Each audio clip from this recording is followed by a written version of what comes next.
Sir నమస్కారం sir. నమస్కారం అండి. రీసెంట్ టైంలో చూసినట్టయితే ప్రతి ఒక్క సోషల్ మీడియా అంతా కూడా వైష్ణవి ఎవరైతే జైత్యాల డిస్ట్రిక్ట్ యూట్యూబర్ ప్రముఖ యూట్యూబర్ ఆమెను చంపిన హత్య ఏదైతే ఉందో అదే ఇన్సిడెంట్ గురించి మాట్లాడతాం. వాళ్ళ భర్తే ఆమెను చంపిండని చెప్తా ఉన్నారు. దీనిపై మీరు ఏమని? వారు సుదీర్ఘంగా ప్రేమించుకుని వివాహం చేసుకున్నారు. వివాహం చేసుకున్న తర్వాత ఆమెని 5 నెలల గర్భిణిని చంపడం జరిగింది. మానవ సంబంధాలన్నీ ఆర్థిక సంబంధాలుగా మారిపోయాయి. ప్రేమే కాదు, డబ్బు కూడా ప్రభావం చూపిస్తుందన్న దానికి ఇది ఒక నిదర్శనంగా కనపడుతుంది. ఎందుకంటే అతను వారిద్దరూ ప్రేమించుకుని పెళ్లి చేసుకున్న తర్వాత డబ్బు మీద వ్యామోహం పడి ఇంటి దగ్గర నుంచి కట్న రూపంలో ఏదైనా తీసుకురా అని చెప్పడం జరిగిందట. ఇది ఎంతవరకు వాస్తవం తెలియదు, కానీ నిజంగా ఆ ఘోరం తలుచుకుంటేనే చాలా బాధేస్తుంది. ప్రేమ అంటే ఇంత దిగజారిపోతుందా? ప్రేమలో ఇంత దిగజారితనం ఉంటుందా? దీన్ని ప్రేమ అంటారా? ఎంత బాధేస్తుందంటే ఆ అమ్మాయి ముక్కుపచ్చలారిన అమ్మాయి చిన్న వయసులోనే పాపులారిటీ సంపాదించుకుని పాపులారిటీ సంపాదించుకుంది. అద్భుతంగా సోషల్ మీడియాలో ముందు వరుసలో ఉంది అమ్మాయి. అలాంటి సమయంలో ప్రేమ పేరుతో అతను అమ్మాయిని వంచి ప్రేమించినట్టు నటించి లాస్ట్కి గర్భిణి అని కూడా చూడకుండా చంపేశాడు. ఇది మాత్రం చాలా ఘోరంగా, చాలా తీవ్రమైన చర్యగా పరిగణిస్తూ, నిజంగా ప్రేమ ఇలాంటి దురాచారాలు కూడా దారితీస్తుందా? ప్రేమించిన వాడు ఇలా కూడా ఉంటాడంటే ప్రేమ మీద నమ్మకం పోయినట్టే కదా. వాస్తవంగా ఇలాంటి జరగకుండా ఉంటే బాగుండేది. అంటే మళ్ళీ అతను వాళ్ళ అత్తవారింటికి ఇల్లరికం వెళ్ళి అక్కడనే ఆమెతోటే ఉంటూ కూడా ఇలాంటి ఘటనకు పాల్పడ్డాడని చెప్పి కూడా ఇక్కడ వార్తలు వస్తా ఉన్నాయి. దీనిపై మీరు? ఈ మధ్య కాలంలో కుర్రోళ్ళు ఏమనుకుంటున్నారంటే, అది ఆడవాళ్ళు కానీ మగవాళ్ళే కానీ ఈ బంధాన్ని తృణప్రాయంగా తెంచేసుకుందాం, అవసరమైతే చంపేసుకుందాం అని చెప్పి అనుకుంటున్నారు. నిజంగా ఒక మాట చెప్పాలనుకున్నావు పెద్దవాడిగా, వేళ మీరు ఒక మనిషిని చంపితే ఏదో మీ జీవితం సాఫీగా సాగిపోతుంది, జైలు నుంచి వెళ్ళి బెయిల్ మీద వచ్చి సుఖపడిపోదాం అని అనుకుంటున్నారేమో.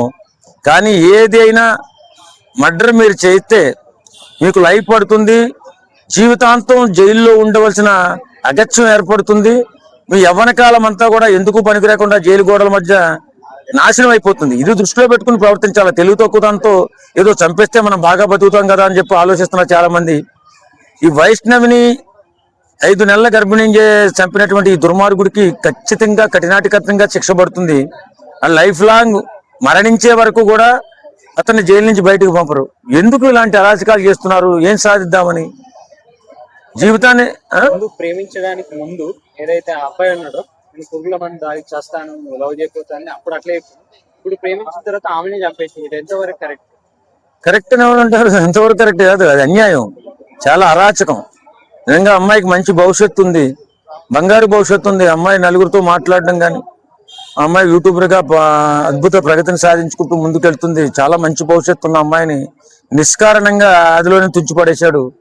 మరి అంత కర్కశ మనస్తత్వం ప్రేమించిన వాడికి వస్తుందా? దీన్ని ప్రేమేనా అంటారా?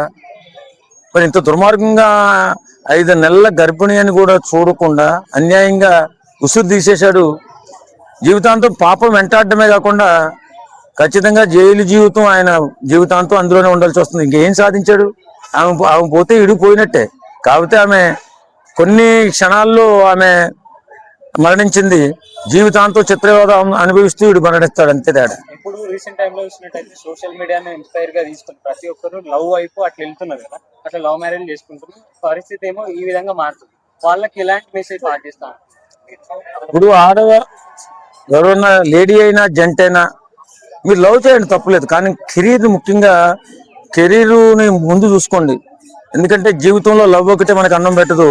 మనం అద్భుత ప్రగతి సాధించి మంచి మంచి ఉద్యోగాలు సంపాదించుకుని, వ్యాపారాలు సంపాదించుకుని ముందుకెళ్లే ప్రయత్నంలో కొంచెం ఆలోచించండి. అలాంటి ప్రయత్నాలు చేయండి తప్ప, వివాహం మనం స్థిరపడిన తర్వాత కూడా చేసుకోవచ్చు. కానీ ఏవడో మాయమాటలు చెప్పి ఇలాగా నిన్నేదో చూసుకుంటాను, నిన్ను బంగారం కంటే ఎక్కువ చూసుకుంటానని చెప్పేసి మాయమాటలు చెప్పి ప్రేమ పేరుతో మిమ్మల్ని పెళ్లి చేసుకుని తర్వాత మీ వల్ల ఉపయోగం లేకపోతే వాడు కర్ర తెచ్చే విధంగా తయారైంది. ఇది కూడా, ఈ కథ కూడా ఇలాగే విషాదాంతమైంది. అంటే ఇలాంటి వాళ్ళకు గవర్నమెంట్ ఎటువంటి శిక్షణ విధిస్తుందని? ఎప్పటి నుంచో జరుగుతుందండి. కాకపోతే తెలుగు తక్కువతనంతో, ఉడుకు రక్తంతో కుర్రోళ్ళు చేసే పని ఏంటంటే, మనం చంపేయచ్చు, చంపేసిన తర్వాత 90 రోజులు 70 రోజులు చెప్తుంటారు కదా సినిమాల్లో కూడా, అవన్నీ విని ఈ సోషల్ మీడియా ప్రభావం వల్ల చంపేసి మనం తప్పించుకోవచ్చని ఆలోచన చేస్తున్నాడు. కానీ జీవితాంతం జైల్లో ఉంటే ఆ నరకం ఎలా ఉంటుందో ఒకసారి ఆలోచిస్తే, జైలుకి వెళ్ళి ఒకసారి ఆ విషయ పరిజ్ఞానం తెలుసుకుంటే బాగుంటుంది. కానీ నిజంగా తెలివి తక్కువతనంతో ఈ మధ్యకాలంతో అక్రమ సంబంధాలు పెట్టుకుని అన్యాయంగా భార్య ఉసిరి తీయడం, భార్య భర్త ఉసిరి తీయడం, ఆర్థికంగా ఇలాంటి దుర్మార్గులు, వైష్ణవం చంపినటువంటి దుర్మార్గుడు ఆర్థికంగా మా డబ్బులు తీసుకురావాలని వేధించాడని, మనం ప్రేమించి పెళ్లి చేసుకున్నాం, ఇది కరెక్ట్ కాదు మనం అడగడం అంటే తన ఉసుగు తీశాడని తెలుస్తుంది. ఏదేమైనా ఇలాంటి దుర్మార్గాలు జరగకుండా ఉండాలి. వీటిపైన పోలీస్ డిపార్ట్మెంట్ అవగాహన కార్యక్రమాలు చేసి ప్రేమించండి కానీ ప్రేమను ఫలించుకోండి అని చెప్పి విధంగా ఉండాలి తప్ప కెరీర్ని మధ్యలోనే తుంచేసుకుని ప్రేమ పేరుతో పెళ్లి పేరుతో జీవితాలు నాశనం చేసుకోవద్దని కోరుకుంటున్నాను. Thank you sir.